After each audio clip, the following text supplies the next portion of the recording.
Yo, what's up guys? Yan, ngayong araw na to is pormadong-pormado tayo. Kagalang-galang tayo dahil umattend tayo ng kasal ni Jose at ni Mariel. Sobrang daming tao dyan.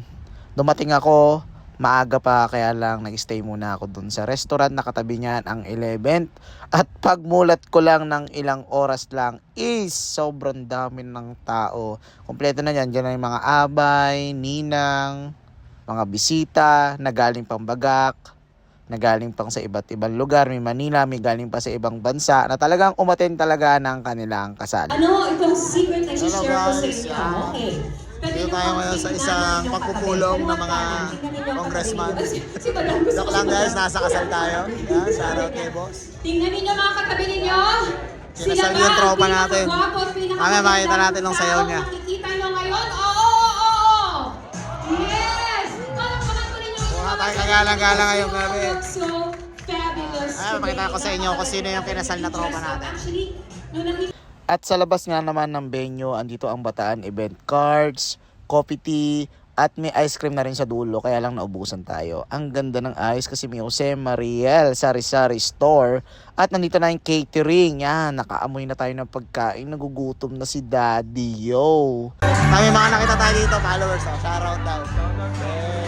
Mukha kami kagalang-galang ngayong araw.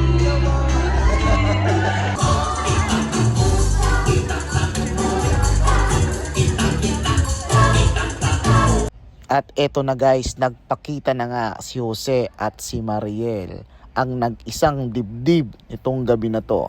At napaka-special talaga sa kanila ang araw na to. Ito ang magulang ni Jose, yan, pagpasok ng kanyang mama, papa, na talagang todo bigay sa pagsayaw. Talaga naman, bet na bet talaga nila yung kanilang suot. At ito naman ang mama ni Mariel. Todo bigay din, halos si daddy at si mami. Kaya sobrang saya nila.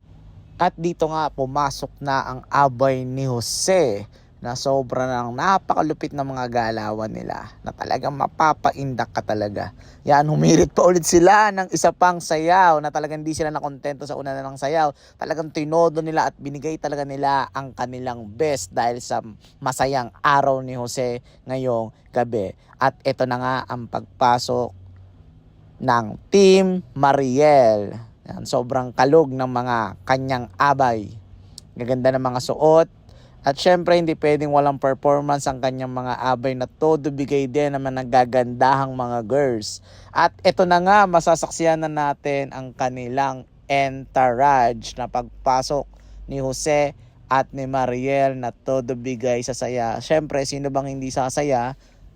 Pinakamasayang araw na nangyari sa kanila ang araw na to. Dahil sila ay inisang dibdib na ng poong may kapal. At syempre, kahit naman din ako, sasaya din ako ng araw ng aking kasal. Sobrang saya ng mga tao, ninang, abay, mga bisita.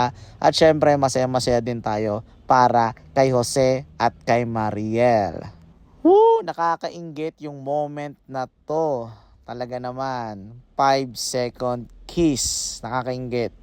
Sana ako din, malapit na ikasal.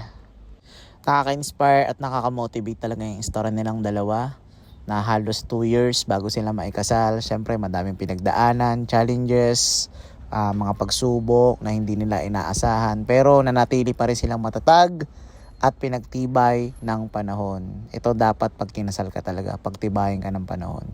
Ito na ang tinatawag nila ulit na dancing with my father again. Then, isasayaw na ang husband and wife para sa kanilang first dance. Nakakilig! Sobra.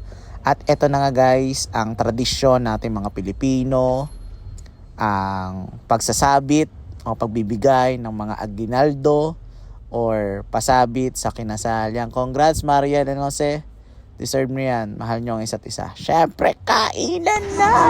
Kain na tayo guys! Let's eat na, let's go! At habang kami kumakain, ay may nag-perform dito. Ang tema kasi ng kasal nila is Filipiniana. Kaya may mga nag-perform dito. Ngayon guys, hindi natin mahintay, uwi na tayo.